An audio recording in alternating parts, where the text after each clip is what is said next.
Perkenalkan, kami kelompok 6, kelas A, semester 5, Prodi Manajemen, Fakultas Ekonomi dan Bisnis, Universitas Pakuan.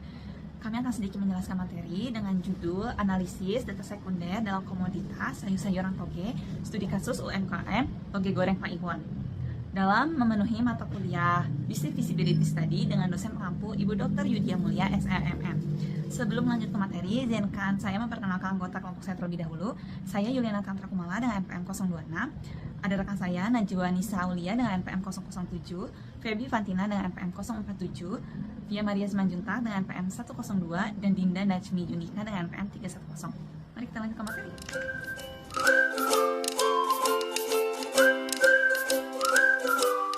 Toge goreng ini adalah salah satu makanan tradisional khas Bogor. Bahannya cukup sederhana, ada toge, ada tahu, ada mie kuning, ada ketupat atau lontong. Terus disiram dengan kuah air oncom yang sangat gurih. Walaupun kelihatannya sangat simpel, makanan ini juga mempunyai nilai budaya yang sangat kuat karena sudah menjadi makanan sehari-hari masyarakat. Dari sisi lain usaha, toge goreng juga cukup potensial karena bahannya gampang dicari, proses masaknya enggak ribet, dan modalnya relatif kecil. Jadi cocok buat usaha skala kecil. Selain memenuhi kebutuhan makanan, usaha toge goreng ini juga berperan dalam melestarikan kuliner tradisional dan sekaligus mendukung ekonomi lokal. Jadi, bukan cuma jual makanan, tapi juga ikut menjaga warisan budaya daerah.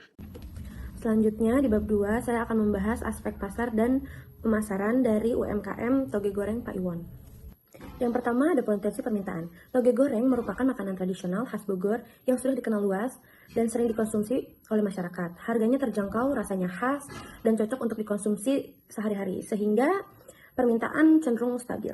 Yang kedua ada permintaan efektif, menunjukkan bahwa toge goreng tidak hanya diminati, tetapi benar-benar dibeli untuk dikonsumsi secara rutin.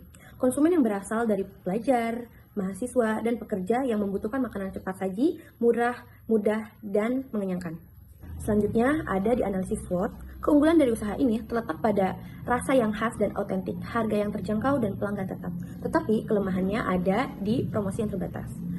Tetapi peluang datang dari meningkatnya minat pada kuliner lokal, sedangkan ancamannya ada di pesaing yang berjualan makanan modern.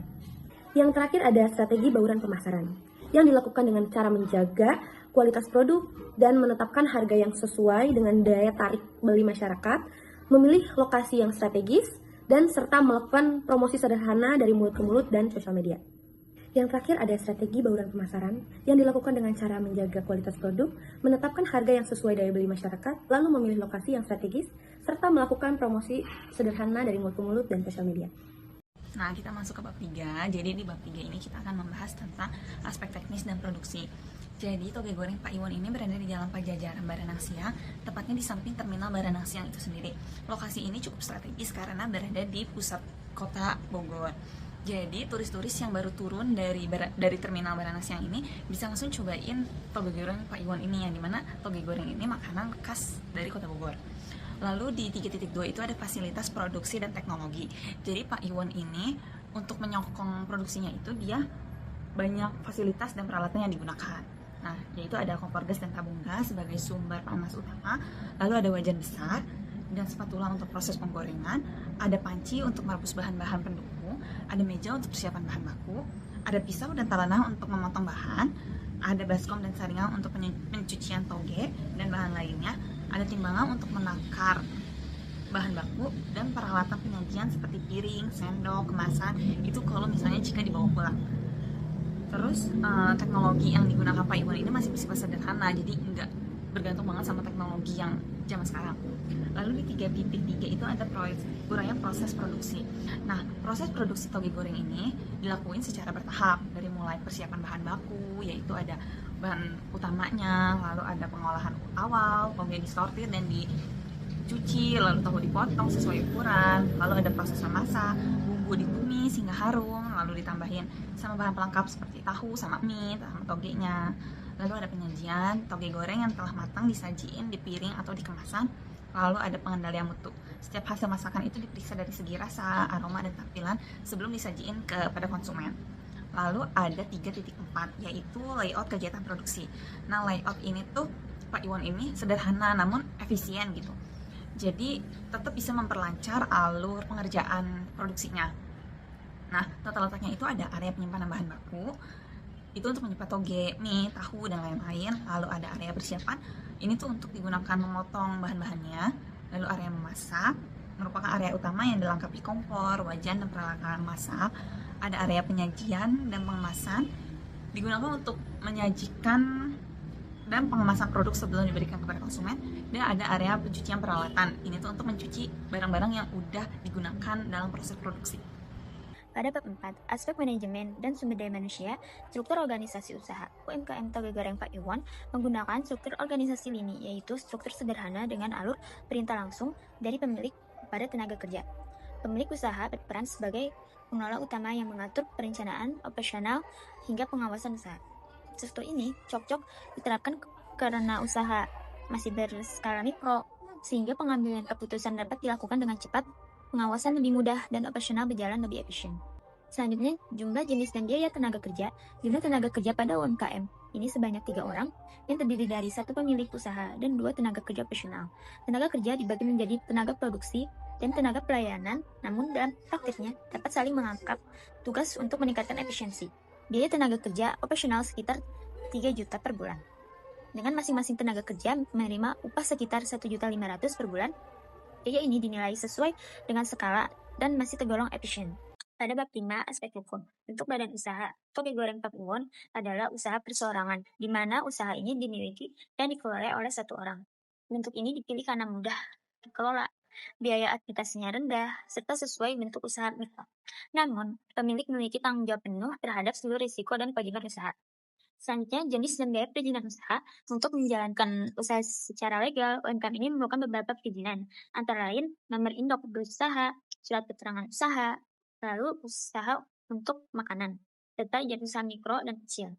Sebagian besar perizinan ini tersebut dapat diperoleh melalui sistem OSS dan tidak dikenakan biaya, sehingga sangat mendukung legalitas dan keberlanjutan usaha.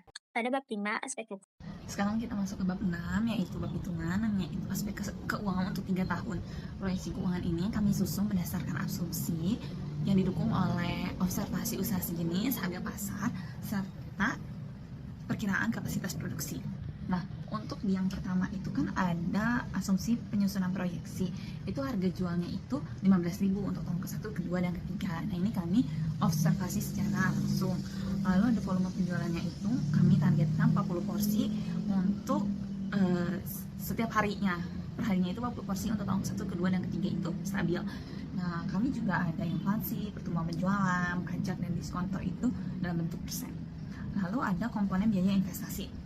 Ini ada kompor gas, tabung gas, wajan dan alat masak, meja dan rak, peralatan saji. Nah, ini tuh cara menghitungnya.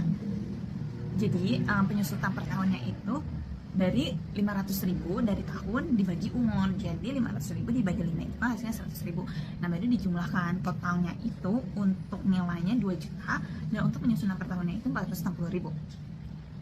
Lalu di yang ketiga ada komponen biaya produksi. Nah, ini ada bahan baku utama dan bahan pendukung. Untuk tahun ke-1-nya itu 60 juta untuk bahan baku utama. Nah, untuk tahun keduanya itu gimana sih cara hitungnya? Jadi caranya itu tahun dikali sama inflasi. Jadi tahun dikali 1,05. Begitupun dengan tahun ketiga. Lalu bahan pendukungnya itu kami asumsikan sebesar 20 juta. Untuk tahun keduanya itu tahun pertama dikali dengan inflasi sama dengan yang bahan baku utama baru dijumlahkan. Untuk totalnya itu tahun pertama itu ada 80 juta, tahun kedua itu ada 84 juta, dan tahun ketiga ada 88.200.000. Yang keempat ini ada anggaran operasional, yaitu gaji, listrik, sewa, dan transportasi. Kenapa transportasi? Karena Pak Iwan sendiri ini membeli bahan baku itu yang menggunakan transportasi maupun transportasi pribadi ataupun umum, jadi dimasukkan. Di tahun pertama ini ada 18 juta untuk gaji. Itu tuh 12 bulan. Jadi cara perhitungannya itu tahun kedua dan ketiganya itu sama. Tahun pertama dikali dengan inflasi sama 1,05. Jadi hasilnya itu 18.900.000. Begitupun dengan tahun ketiga. Jadi untuk total keseluruhannya itu di tahun pertama ada 29.800.000, di tahun kedua itu ada 31.290.000, di tahun ketiga itu ada 32.854.500. Next, kita akan melanjutkan ke bab 6.5.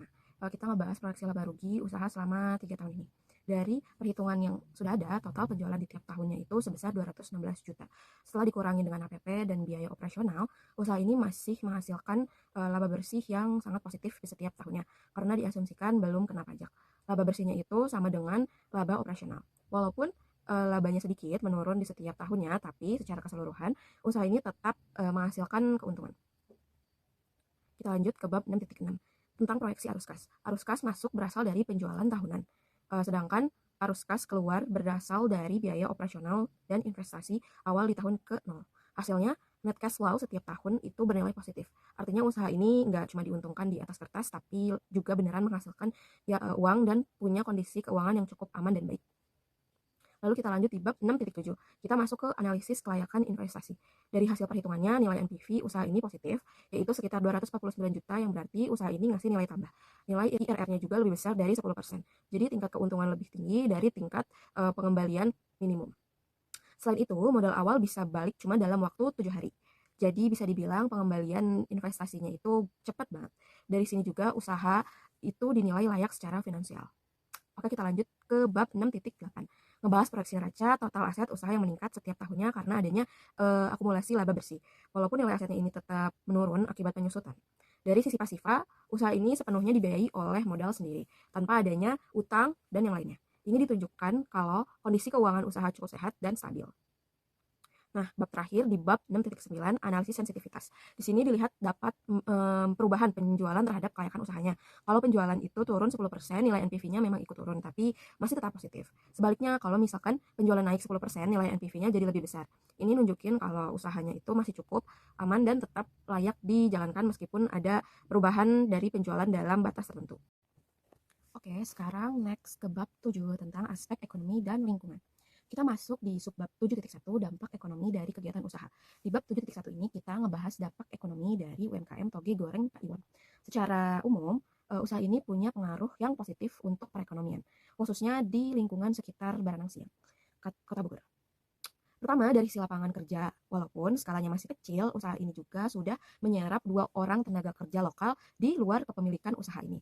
Artinya, UMKM ini ikut bantu ngurangin pengangguran dan masih menjadi sumber penghasilan dari beberapa orang yang bekerja di Pak Iwan dan masyarakat sekitarnya. Lalu ada yang kedua dari pendapatan. Usaha toge goreng ini jadi sumber penghasilan utama buat beberapa orang atau pemiliknya, sekaligus penghasilan tetap buat karyawannya. Pendapatan ini nantinya dipakai buat kebutuhan sehari-hari yang secara nggak langsung ikut tingkatin daya beli dan perputaran uang di lingkungan sekitar. Selain itu juga, usaha ini mendorong aktivitas ekonomi lokal. Bahan baku seperti tauge, tahu, mie, dan bumbu dapur dibeli dari pasar tradisional dan pemasok lokal. Jadi bukan cuma pemilik usaha yang diuntungkan, tapi juga pedagang dan petani lokal.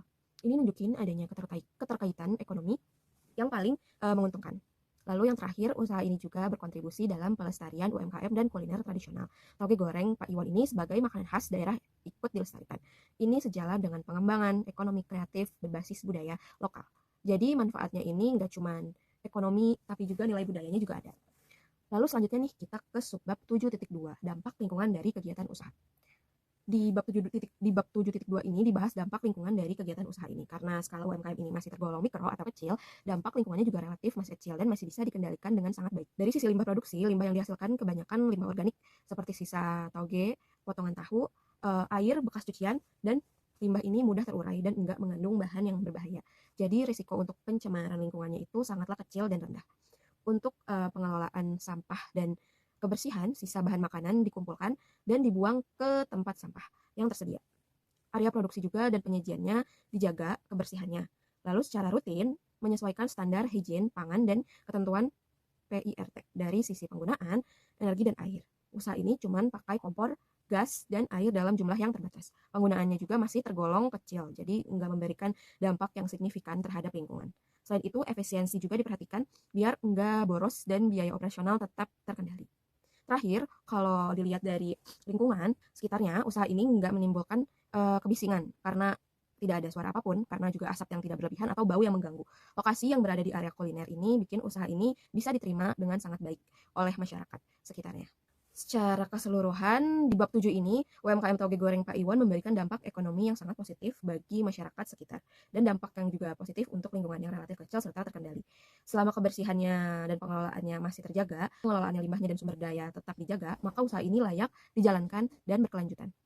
Kelayakan UMKM Toge Goreng Pak Iwan dinilai layak dan punya peluang besar untuk terus berkembang. Permintaan pasarnya lebih stabil karena ini kuliner khas Bogor. Proses produksinya sederhana dan pengelolaannya efisien serta legal. Serta secara keuangan, usaha ini juga terbukti menguntungkan. Kedepannya, pemilik usaha disarankan lebih rapi dalam pencatatan keuangan, aktif di media sosial, dan menjaga kualitas serta kebersihan agar usaha bisa berjalan.